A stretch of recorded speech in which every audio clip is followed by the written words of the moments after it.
आज चर्चा करेंगे बोल्विया में जल युद्ध कैसे हुआ था। बोल्विया में जल युद्ध सन 2000 ईस्वी को।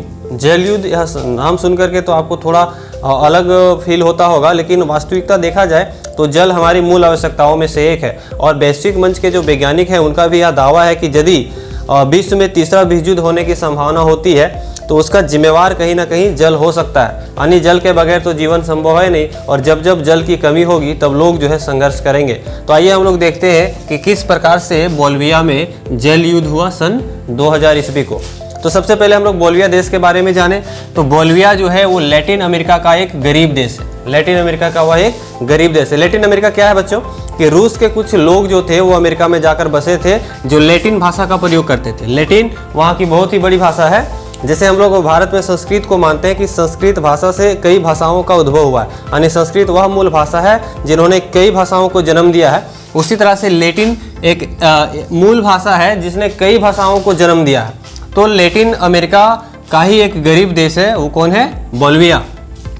अब वहाँ पर जल युद्ध कैसे होता है? जैसा कि हम लोग नेपाल के बारे में पढ़े कि वहाँ पर जन संघर्ष क्यों हुआ था, तो लोकतंत्र की पुनर्स्थापना के लिए। चूंकि बोल्विया में तो लोकतंत्र पहले से स्थापित है, तो वहाँ पर लोकतंत्र की स्थापना के लिए जन संघर्ष नहीं हुआ। उसका उद्देश्य जो है वो लोकतंत्र का स्थापना नहीं करना था, बल्कि उसका उद्देश्य क्या था कि उनकी सरकार की जो एक नीति आई थी जल को लेकर के, उस नीति को बदलवाना। तो आइए हम लोग सिलसिलेवार तरीके से यहाँ पर देखते हैं कि बोल्विया की सरकार ने कौन सी जल नीति बनाई थी कि लोगों ने आंदोलन करने पर मजबूर हुआ। तो वहाँ पर था क्या कि बोल्विया में पानी की जो सप्लाई है वो नगर पालिका करती थी। बोल्विया देश में पानी की सप्लाई जो है नगर पालिका करती थी। नगर पालिका आने की सरकार, जैसे हमारे शहरों में नगर पालिका होती है, वो किसके अंदर में होती है? सरकार के अंदर में। तो उसी तरह से बोल्विया में जो पानी की सप्लाई होती थी वो कौन करता था? नगर पालिका।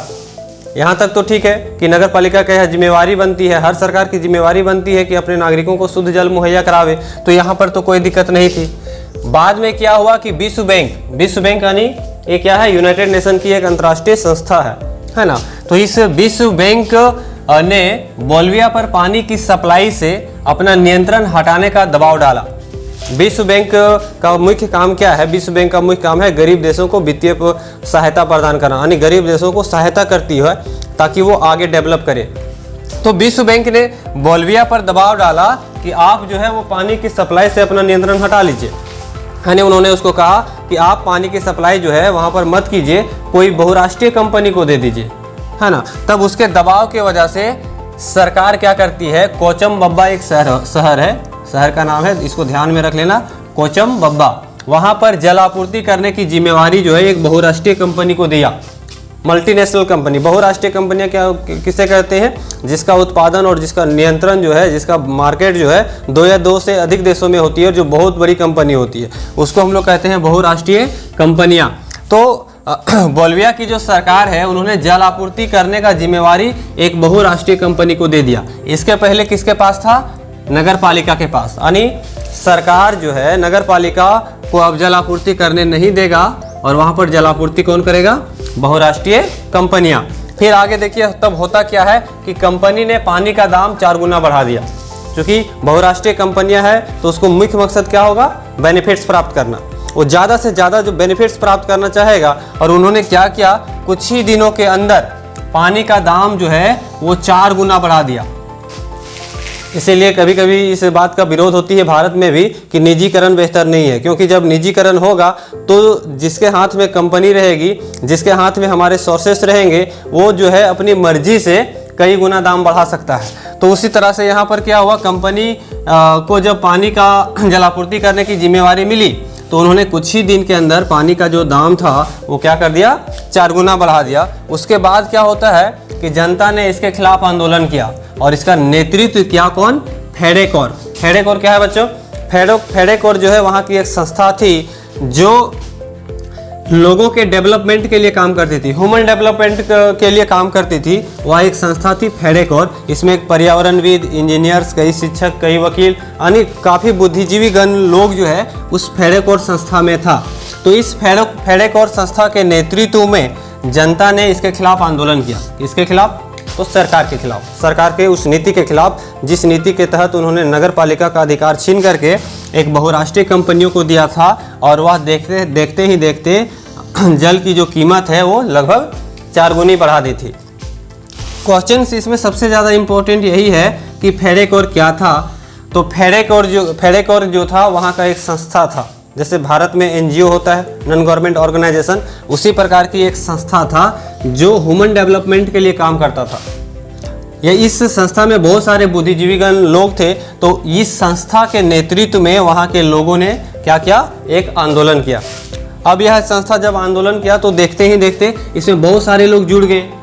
जैसे हम लोग नमक सत्याग्रह पढ़ते हैं, तो महात्मा गांधी ने नमक को मुद्दा क्यों बनाया था? इसलिए बनाया था ताकि नमक एक ऐसा खाद्य वस्तु है जिसका प्रयोग हर गरीब, हर अमीर, हर जाति के लोग, हर भाषा के लोग करते हैं। उसी प्रकार से जल था, जल के बगैर तो कोई भी भाषा के लोग, कोई भी जाति, कोई भी धर्म के लोग, कोई चाहे वो गरीब हो या अमीर हो, जीवित नहीं रह सकता है। तो जल एक बहुत ही महत्वपूर्ण बिंदु था।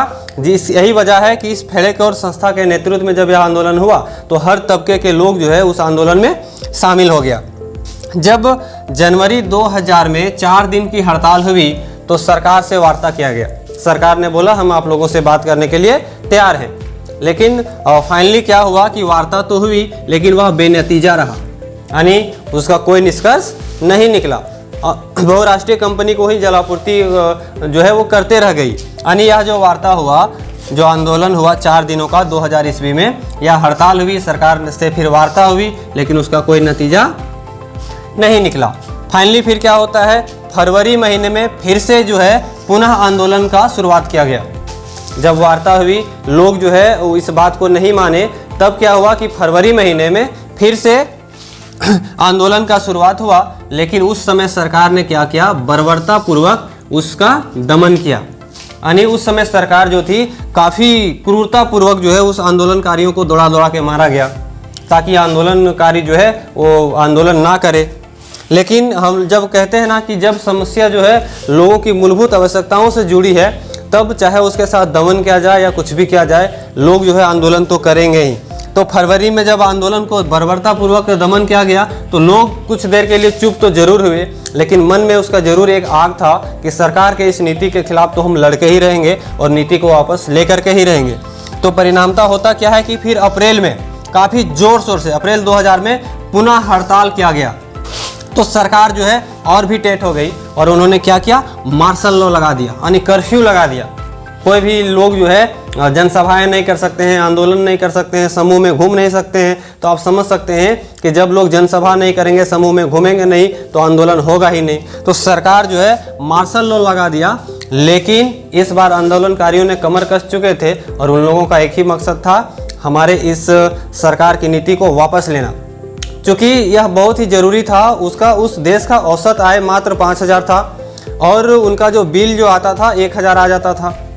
अब वहाँ के लोगों के लिए समस्या ये थी कि यदि 1000 खर्च सिर्फ पानी पीने के लिए करेंगे तो अन्य सुविधाएं हम कब प्राप्त करेंगे, बच्चों को एजुकेशन कैसे देंगे, उनको हेल्थ फैसिलिटीज़ कैसे देंगे और अन्य सुविधाएं हम कैसे प्राप्त करेंगे।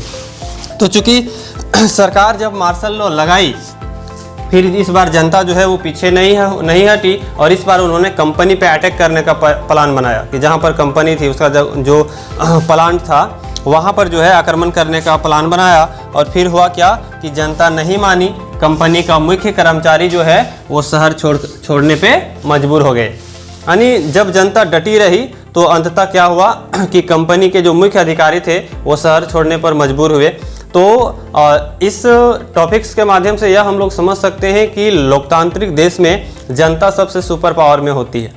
जनता यदि चाहे तो सरकार बना सकती है, सरकार गिरा सकती है। जनता यदि चाहे तो सरकार की नीतियों को बदल सकती है यदि उसे पसंद ना हो। और सरकारों को भी चाहिए कि हम उसी प्रकार का नीति लागू करें जिससे सभी जनता को भलाई हो। उम्मीद है आप लोगों को यहाँ पर बोल्विया के जल युद्ध के बारे में पूरी तरीके से समझ में आ गया होगा। तो आइए बच्चों, अब हम लोग यहाँ पर देखते हैं कि जो यहाँ पर आंदोलन हुआ, 2 आंदोलन यहाँ पर हुए। एक हुआ नेपाल में आंदोलन और दूसरा हुआ बोल्विया में आंदोलन। तो आइए हम लोग सबसे पहले यहाँ पर देखते हैं कि दोनों आंदोलनों में क्या समानताएं थी और दोनों आंदोलनों में क्या असमानताएं थी। तो सबसे पहले देखते हैं कि क्या समानताएं थी, क्या सिमिलरिटी था उन दोनों आंदोलनों में। तो हम लोग यहाँ पर देख सकते हैं कि दोनों में जनता बड़े पैमाने पर एकजुट हुआ। चाहे नेपाल के आंदोलन की बात करें या फिर हम लोग बोलिविया के आंदोलन की बात करें, तो दोनों आंदोलनों की एक बड़ी समानता क्या थी कि दोनों आंदोलन में जनता जो है वो बड़े पैमाने पर एकजुट हुआ। और ये सही बात है कि बड़े आंदोलन करने के लिए बड़ी संख्या में लोगों की भागीदारी होना आवश्यक है, और यही कारण रहा कि दोनों देशों में आंदोलन जो है वो सफल रहा था। दूसरी हम लोग समानता की बात करें तो दोनों घटनाओं में राजनीतिक दलों के साथ साथ अन्य संगठनों की भूमिकाएं अधिक थी। दो जो आंदोलन हुआ, एक नेपाल में आंदोलन, तो वहाँ 7 पार्टी अलायंस था, यानी 7 पार्टियों ने अपनी भूमिका निभाई और साथ में बहुत सारे संगठन जो है उनको साथ दिया था। कहाँ पर? तो नेपाल में।